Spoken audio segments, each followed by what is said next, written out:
우리가 예수림 교회가 앞으로 드리고 있는 예배의 구성 요소를 살펴보면서 우리 예수림 교회 예배의 기준을 하나하나 세워가고 있습니다. 예배는 찬양의 종합적인 구성입니다.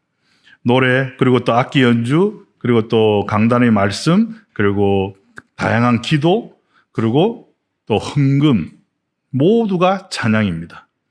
지난 시간에는 추가로 우리가 전도에 대해서 살펴보면서 전도도 찬양이라고 우리가 확인했습니다. 오늘은 마지막으로 헌금을 살펴보겠습니다. 이 상당한 민감한 부분이어서 보편적으로 접근하려고 합니다. 제가 여러 가지 말을 하는 것보다는 말씀 구절을 통해서 성경에 쓰여져 있는 그 기록들을 통해서 한번 여러분들이 같이 묵상해 주셨으면 좋겠습니다. 이 구약의 예배는 제사라는 용어를 주로 사용했습니다. 지금 예배를 드리는 우리의 방식 속에 구약의 제사의 음식, 그리고 긴장, 제한된 형식의 개념이 많이 포함되어 있습니다. 그리고 우리나라의 전통적인 제사의 사전적 의미를 살펴보면 우리가 전통적인 세상적인 용어에서의 제사의 의미입니다. 신령이나 죽은 사람의 넋에게 음식을 차려 정성을 표하는 의식이다, 이렇게 되어 있습니다. 이런 의식이 우리의 잠재의식 속에 이 제사의 개념으로 자리 잡고 있습니다. 그러다 보니까 부지불식간에 우리가 드리고 있는 예배와 그 예배 속의 헌금까지도 좀 이렇게 제사의 그런 느낌으로 좀 강제적이고 의무적이다라는 그런 인식이 우리 속에 남아 있습니다. 심지어는 이 죄 문제와 연결해서 복과도 연결시키고 있습니다. 오늘 말씀을 통해서 헌금에 대한 의미와 왜 헌금이 찬양이 되는지를 깨달아 온전한 예배의 주인공이 되시기를 축원합니다. 오늘 읽어드릴 본문을 통해서 이 본문에는 고린도후서 8장과 9절이죠. 8장과 9절을 우리가 읽을 것인데, 이 바울의 이 예루살렘 교회의 경제를 돕기 위해서 구제 헌금을 요청하고, 또 마게도니아 교회의 모범을 통해서 진행이 늦어지고 있는 고린도 교회에 보내는 독려의 편지 속에 이 헌금의 의미, 자세, 목적, 용도 등을 확인할 수 있습니다. 우리가 고린도후서 8장부터 제가 9장 15절까지 쭉 읽을 건데요. 자막에는 우리가 공동 번역되어 있는 개역 개정으로 번역되어 있는 그런 성경 구절이 우리가 평소에 보시는 그 성경책의 구절이 뜰 것이고, 저는 새 번역 성경에 조금 쉽게 번역되어 있는, 우리 일상 용어에 조금 접근해져 있는 새 번역 성경을 제가 읽어서 조금씩 가미해 드릴 것입니다. 이렇게 비교해서 읽을 때 우리가 평소에도 이 개역 개정을 읽으시면서 이렇게 좀 우리가 일상생활 속에서의 용어로 좀 풀어서 생각을 하시다 보면 말씀의 은혜가 좀 더 깊이 있게 또 좀 더 가깝게 다가와질 수 있을 것입니다. 오늘 그 연습을 한다 생각하시고 제가 읽어드릴 때 여러분들 함께 눈과 마음으로 읽어주시기 바랍니다. 시작하겠습니다.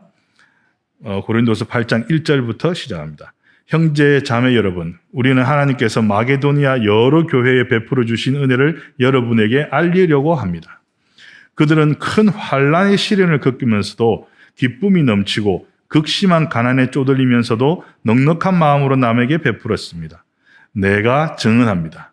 그들은 힘이 닿는 대로 구제하였을 뿐만 아니라 오히려 힘에 지나도록 자원해서 하였습니다.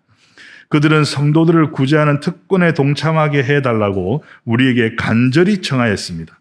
그들은 우리가 기대한 이상으로 하나님의 뜻을 따라서 먼저 자신들을 주님께 바치고 우리에게 바쳤습니다. 이 헌금의 자세들을 기록하였습니다. 그 다음 6절입니다. 그래서 우리는 디도에게 청하기를 그가 이미 시작한 대로 이 은혜로운 일을 여러분 가운데서 완수하라고 하였습니다. 여러분은 모든 일에 있어서 뛰어납니다.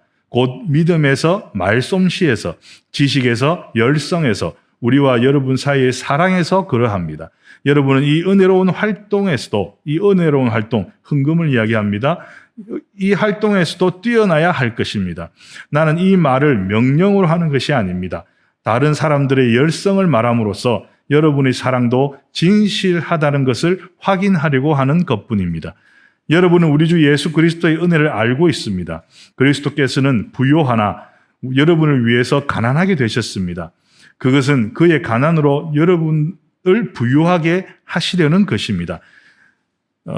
하늘 보좌, 부유한 하늘 보좌를 버리고 가난한 십자가의 그런 고난을 받으셨다는, 그리고 그 고난을 통해서 우리가 구원을 받았다는 그런 구원의 부요, 그 영적인 부요를 말하고 있습니다. 이것이 헌금의 의미입니다. 이 일에 한 가지 의견을 말씀드리겠습니다. 이 일은 여러분에게 유익합니다. 여러분은 지난해부터 이미 이 일을 실행하기 시작했을 뿐 아니라 그렇게 하기를 원하기도 했습니다. 그러므로 이제는 그 일을 완성하십시오. 여러분이 자원에서 시작할 때에 보여준 그 열성에 어울리게 여러분이 가지고 있는 것으로 그 일을 마무리 지어야 합니다. 기쁜 마음으로 각자의 형편에 맞게 바치면 하나님께서는 그것을 기쁘게 받으실 것입니다. 하나님께서는 없는 것까지 바치는 것을 바라지 않습니다. 헌금의 기준을 이야기하고 있는 것입니다. 나는 다른 사람들을 편안하게 하고 그 대신에 여러분을 괴롭게 하려는 것이 아니라 평형을 이루려고 하는 것입니다. 지금 여러분의 넉넉한 살림이 그들의 궁핍함을 채워주면 그들의 살림이 넉넉해질 때에 그들이 여러분의 궁핍을 채워줄 수도 있는 것입니다. 이렇게 하여 평형이 이루어지는 것입니다. 이것은 성경에 기록하기를 많이 거둔 사람도 남지 아니하고 적게 거둔 사람도 모자라지 아니하였다 한 것과 같습니다. 이것이 헌금의 목적입니다. 하나님께 감사를 드리는 것이 헌금의 첫 번째 목적이면 그와 함께 우리가 평령을 이루는 것, 나누는 것도 헌금의 목적이라는 것입니다. 여러분을 위한 나의 열성과 똑같은 열성을 디도의 마음에 주신 하나님께 나는 감사를 드립니다. 그는 우리의 청을 받아들였을 뿐만 아니라 더욱 열심을 내어서 자진하여 여러분에게로 갔습니다. 우리는 그와 함께 형제 한 사람을 보냈습니다. 이 형제는 복음을 전하는 일로 모든 교회에서 칭찬이 자자한 사람입니다. 그뿐만 아니라 그는 여러 교회와 우리의 여행 동반자로 뽑아 세운 사람이며 우리가 수행하고 있는 이 은혜로운 일을 돕는 사람입니다. 우리는 주님의 영광을 드러내고 우리의 좋은 뜻을 이루려고 이 일을 합니다. 우리가 맡아서 봉사하고 있는 이 많은 헌금을 두고 아무도 우리를 비난하지 못하게 하려고 우리는 조심합니다. 우리는 주님 앞에서뿐만 아니라 사람들 앞에서도 좋은 일을 바르게 하려고 합니다. 우리는 그들과 함께 또 형제 한 사람을 보냈습니다. 그가 모든 일에 열성이 있음을 우리는 여러 번 확인하였습니다. 지금 그는 여러분을 크게 신뢰하고 있으므로 더욱더 열심을 내고 있을 것입니다. 디도로 말하면 그는 내 동료요, 여러분을 위한 내 동력자입니다. 그리고 그와 같이 간 우리 형제들로 말하면 그들은 여러 교회의 심부름꾼들이요 그리스도의 영광입니다. 그러므로 여러분은 그들에게 여러분의 사랑을 보여주십시오. 그리하면 그들을 파송한 교회들이 그것을 보고 우리가 그들에게 여러분을 자랑한 것이 참된 것이었음을 확인할 것입니다. 이까지 헌금의 용도와 또 운영자, 헌금을 관리하는 자들의 자세에 대해서 이제 기준을 세워주셨습니다. 그 다음 고린도후서 9장입니다. 유대에 있는 성도들을 돕는 일을 두고 나는 더 이상 여러분에게 글을 써 보낼 필요가 없습니다. 여러분의 열성을 내가 알고 있기 때문입니다. 나는 마케도니아 사람들에게 아가야에서는 지난해부터 준비가 되어 있다 하고 자랑하고 있습니다. 여러분의 열성을 듣고서 많은 사람이 분발하였습니다. 내가 이 형제들을 보낸 것은 우리가 이 일로 여러분을 자랑한 것이 헛된 말이 되지 않게 하려고 하는 것이고 내가 말한 대로 여러분이 준비하고 있게 하려는 것입니다. 혹시 마게도니아 사람들이 나와 함께 그리로 가서 여러분이 준비하고 있지 않은 것을 보게 되면 여러분은 말할 것도 없고 우리가 이런 확신을 가진 것 때문에 부끄러움을 당하지 않을까 하고 염려합니다. 그러므로 나는 그 형제들에게 청하여 나보다 먼저 여러분에게로 가서 여러분이 전에 약속한 선물을 준비해 놓게 하는 것이 필요하다고 생각하였습니다. 이렇게 해서 이 선물은 마지 못해서 낸 것이 아니라 기쁜 마음으로 마련한 것이 됩니다. 요점은 이러합니다. 적게 심는 사람은 적게 거두고 많이 심는 사람은 많이 거둡니다. 각자 마음에 정한 대로 해야 하고 아까워하면서 내거나 마지 못해서 하는 일은 없어야 합니다. 하나님께서는 기쁜 마음으로 내는 사람을 사랑하십니다. 헌금의 자세를 이야기하고 있죠. 하나님께서는 여러분에게 온갖 은혜가 넘치게 하실 수 있습니다. 그러함으로 여러분은 모든 일에 언제나 쓸 것을 넉넉하게 가지게 되어서 온갖 선한 일을 얼마든지 할 수 있습니다. 이것은 성경에 기록한 바 그가 가난한 사람들에게 아낌없이 뿌려주셨으니 그의 의가 영원히 있다 한 것과 같습니다. 심는 사람에게 심을 씨와 먹을 양식을 공급하여 주시는 하나님께서 여러분에게도 씨를 마련하여 주시고 그것을 여러 갑절로 늘려주시고 여러분의 의의 열매를 증가시켜 주실 것입니다. 하나님께서 여러분을 모든 일에 부유하게 하심으로 여러분이 후하게 헌금을 하게 될 것입니다. 우리가 여러분의 헌금을 전달하면 많은 사람이 하나님께 감사를 드리게 될 것입니다. 여러분이 수행하는 이 봉사의 일은 성도들의 궁핍을 채워줄 뿐만 아니라 많은 사람들로 하여금 하나님께 감사를 넘치게 드리게 할 것입니다. 여러분의 이 봉사의 결과로 그들은 하나님께 영광을 돌릴 것입니다.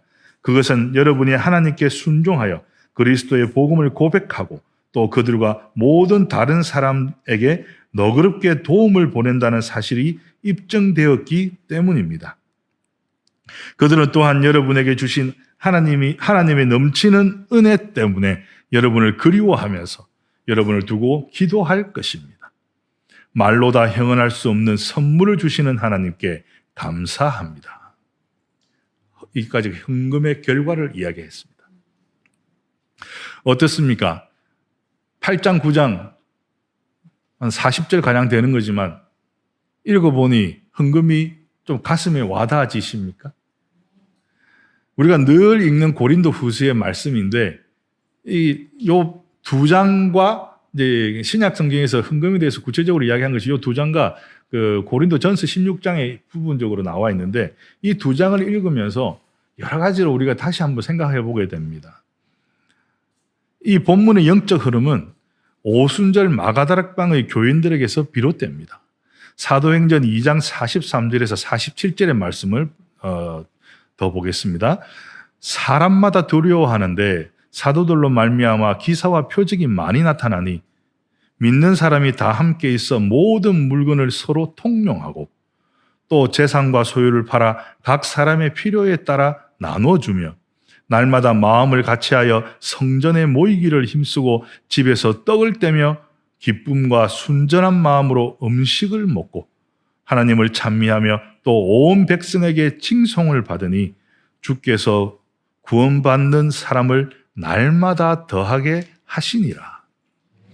이 성도들 간의 나눔과 하나님께 그 믿음의 고백을 하는 이 여러 가지 그런 나눔 속에서 사람들이 위로받고 또 그 말에 전해지는 하나님의 말씀에 신뢰를 하게 되고 이 복음이 전해져서 이 복음을 깨닫고 하나님 앞으로 나오는 하나님께 영광을 돌리는 사람들이 날로 늘어났다는 것입니다.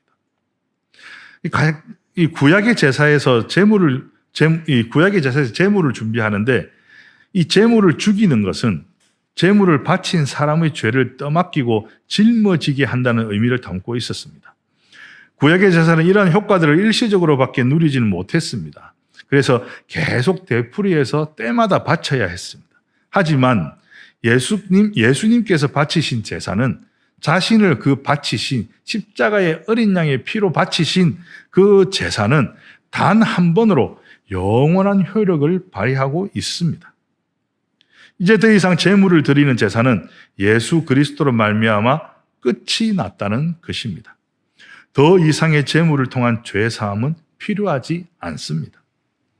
지금 우리가 드리는 헌금은 물질 만능의 사회에서 가장 중요한 것을 하나님께 드리는 믿음의 행위이며 물질에 대한 승리를 의미합니다. 마가복음 12장 42절에서 44절의 말씀을 봅니다. 예수께서 헌금함을 대하여 앉으사 무리가 어떻게 헌금함에 돈 넣는가를 보실세 여러 부자는 많이 넣는데 한 가난한 과부는 와서 2렙돈 곧 한 고드란트를 넣는지라. 예수께서 제자들을 불러다가 이르시되 내가 진실로 너희에게 이르노니 이 가난한 과부는 헌금함에 넣는 모든 사람들보다 많이 넣었도다. 그들은 다 그 풍족한 중에서 넣었거니와 이 과부는 그 가난한 중에서 자기의 모든 소유 곧 생활비 전부를 넣었느니라 하시니라. 헌금을 할 때 11조 얼마, 감사헌금 얼마, 주일헌금 얼마 또 이렇게 구별해가지고 기준을 정해서 이렇게 내는 것은 나와 또 그리고 그 헌금을 관리하는 교회의 관리 편의를 위해서 하는 것입니다. 헌금은 세금 내듯이 내는 것이 아니라는 것입니다. 이 2렙돈, 한 고드란트, 지금 우리 화폐 단위로 따져보면 한 2,000원, 3,000원? 그 정도밖에 되지 않습니다. 당시에 한 끼 식사 정도? 그 정도 밖에 되지 않지만 이거보다 10배, 100배 많이 헌금한 그 부자의 헌금보다 이 가난한 과부의 이 2렙돈이 2,3천 원밖에 되지 않는 이 돈이 더 중요하다는 것은 그만큼 그 마음을 바쳤다는 것입니다. 자기의 삶의 전부를 바쳤다는 것입니다. 헌금은 내 삶의 증거입니다. 내가 이 헌금을 어떻게 벌었느냐, 내가 어떻게 하나님으로부터 이 물질을 받았느냐, 그 과정이 어떻게 되느냐를 내가 깨닫고 그 과정 속에서 생긴 하나님의 것을 하나님께 감사함으로 드리는 행위입니다. 헌금은 재물의 개념이 아닌 이 여인의 헌금처럼 헌신의 개념이 되어야 합니다. 헌금 이전에 자신을 먼저 헌신하여 드려야 하는 것입니다. 하나님께 헌신하여 경건하고 진실된 마음과 넘쳐나는 기쁨으로 드리는 헌금은 온전할 수밖에 없습니다. 참된 헌금은 의무가 아닌 자원하여 그리고 자기 만족이 아닌 자기 희생으로 또 자기 자랑이 아닌 사랑의 동기에서 비롯되어야 합니다. 우리가 헌금할 수 있다는 것은 하나님께서 돌보시는 삶을 살고 있다는 것으로 그 자체가 하나님의 영광입니다. 하나님의 뜻대로 섭리대로 사는 온전한 삶으로 접근해가는 과정인 것입니다. 헌금은 성도들이 하나님의 은혜에 감사하는 표시로 우리를 하나님의 영광이 드러나는 찬양의 삶으로 인도해 주시기를 원하는 마음을 물질에 담아 하나님께 드리는 것입니다. 그리고 헌금을 사용함에 있어서도 하나님의 뜻을 살피고 하나님의 은혜에 감사하는 자세로 하나님의 영광을 위해서 사용해야 합니다. 이것이 헌금이 찬양이 되는 이유입니다. 우리가 교회에서 구제를 받는다든지 또 교회에서 우리가 또 사례를 받는다든지 아니면 어떤 특별한 일에 대한 대가를 받는다고 했을 때 그 헌금으로 운영되는 그 돈을 내가 내수 중에 가지게 되었을 때 그 돈을 통해서 나의 부족을 채우는 것이 아니라 하나님의 영광을 채우는 일에 우선적으로 사용되어져야 한다는 것입니다. 그렇게 사용되어만 진다면 하나님께서 그 헌금의 사용을 기뻐하시고 또 그 사용을 통해서 나의 삶을 통해서 나를 바라보는 자들이 하나님을 바라볼 수 있게 될 것입니다. 헌금을 예배 속의 찬양의 방법으로 헌신의 방법으로 알고 예배를 누리는 예배의 주인공이 되시기를 주님의 이름으로 축원합니다. 함께 기도하시겠습니다. 하나님께 믿음의 고백을 드리기를 원합니다. 나를 드리는 헌신의 고백으로 우리가 헌금하게 하시고 그 헌금을 하나님의 영광을 위해서 사용함으로 우리가 또다시 축복을 받고 누리는 하나님의 그런 축복의 순환이 일어날 수 있도록 저희 삶을 인도하여 주시옵소서. 진정한 기쁨으로 드릴 수 있는 저희들의 헌신을 허락하여 주시옵소서. 모든 말씀 예수 그리스도의 이름으로 기도드렸사옵나이다. 아멘.